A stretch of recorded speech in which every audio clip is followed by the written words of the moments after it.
iLearnLingo, Bilingual, learn 100 Thai and English words. Part 3. เรียนรู้คำศัพท์ไทยอังกฤษ100 คำแบบ2 ภาษา Wallet, wallet. กระเป๋าสตางค์กระเป๋าสตางค์ Piggy bank, piggy bank. กระปุกออมสินกระปุกออมสิน Umbrella, umbrella. ร่มร่ม Gloves, gloves. ถุงมือถุงมือ Scarf, scarf. ผ้าพันคอผ้าพันคอ Glasses, glasses.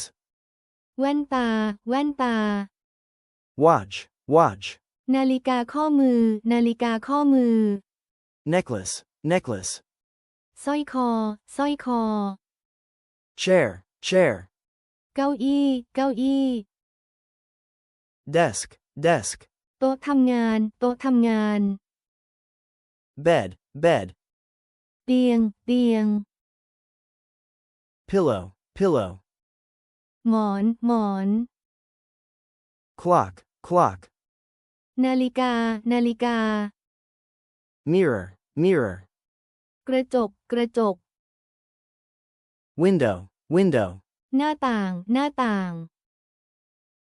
Door, door. ประตูประตู Table, table. โต๊ะโต๊ะ Sofa, sofa. โซฟาโซฟา Lamp, lamp.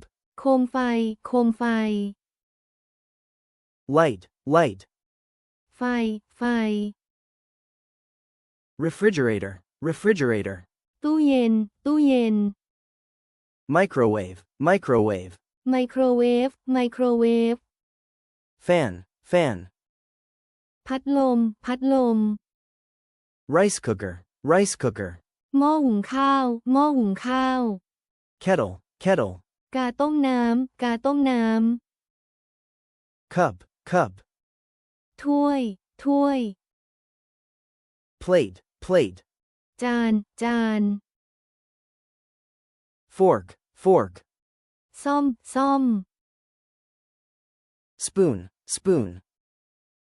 ช้อนช้อน Knife, knife. มีดมีด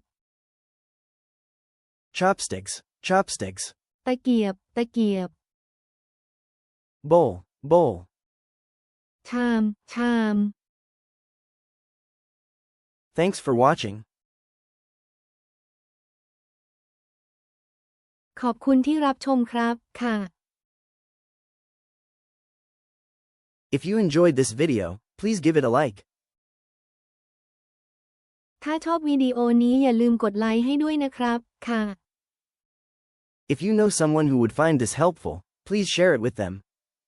ถ้ารู้จักใครที่อาจจะได้ประโยชน์จากคลิปนี้อย่าลืมแชร์ต่อให้เขานะครับค่ะ Don't forget to subscribe for more videos like this. อย่าลืมกดติดตามเพื่อไม่ให้พลาดวิดีโอแบบนี้นะครับค่ะ